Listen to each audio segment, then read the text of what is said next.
Recording start in 5, 4, 3, 2, 1. Start.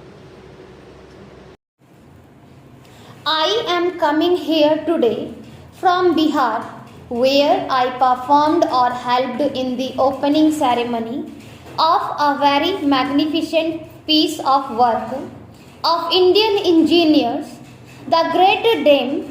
This, I am told, is the longest in the world.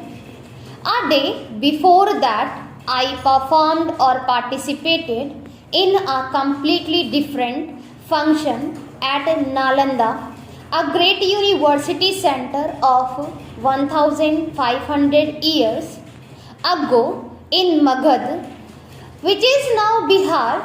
At this place where the ruins of the university still exist, my mind went back to the days of the Buddha. I thought of his message, which, apart from its religious significance, was a message of tolerance, a message against superstition, rituals, and dogma. It was a message essentially in the scientific spirit. The Buddha asked no man to believe anything except what could be proved by experiment and trial.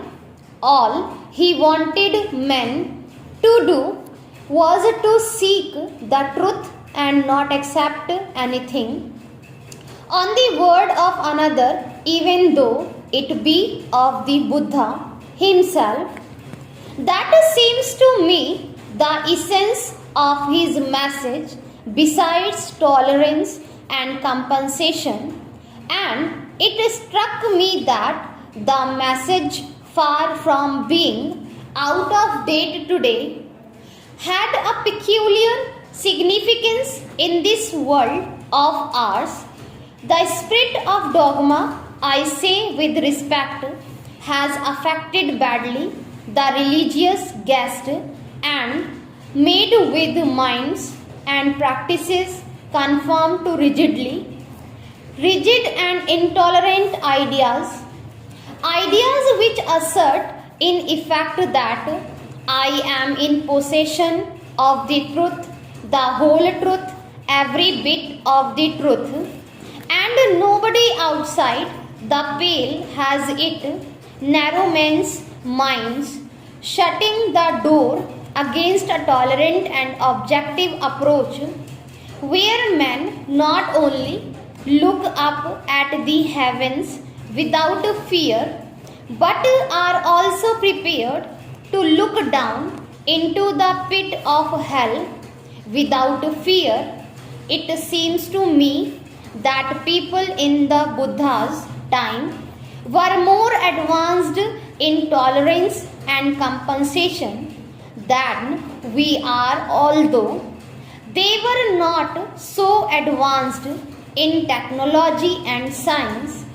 While I was there, it struck me that quite apart from the religious issues, there might be something worthwhile in the traditional view of life, because it is a tolerant view of life. While it may hold one opinion, it respects the opinion of the others and allows that there may be truth in the others' opinions too. It looks at the universe and the mysteries of the universe and tries to find them in a spirit of humanity. That is their approach to their religion. The scientist is supposed to be an objective seeker after truth. Science has grown because, in a large measure, the great scientists have sought truth in that way. But I suppose no man today, not even a scientist, can live in a world of his own, in some kind of ivory tower, cut off from what is happening. Therefore, science today has perhaps begun to cross the borders of moral and ethics, if it get divorced completely from the realm of morality and ethics, then the power it possesses may be used for evil purposes.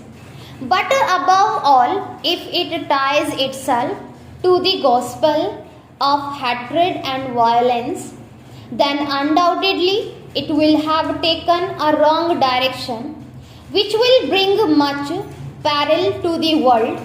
I plead with the scientist here and elsewhere to remember that the scientific spirit is essentially one of tolerance, one of humility, one of realization that somebody else may also have a bit of the truth.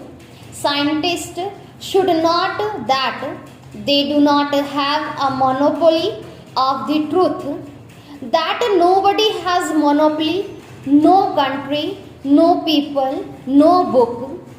Truth is too vast to be contained in the minds of human beings or in books, however sacred. Let us be a little humble. Let us think that the truth may not perhaps be entirely with us. Let us cooperate with others. Let us, even we do not appreciate what others says, respect their views and their ways of life. Let us go back to an ancient age in India, Ashoka's period 2300 years ago.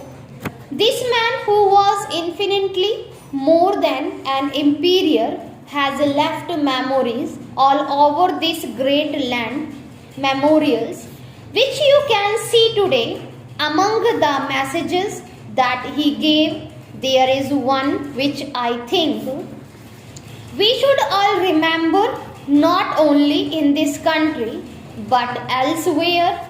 Addressing his own people, he said, if you rever your faith while you rever your own faith, you shall rever the faith of others.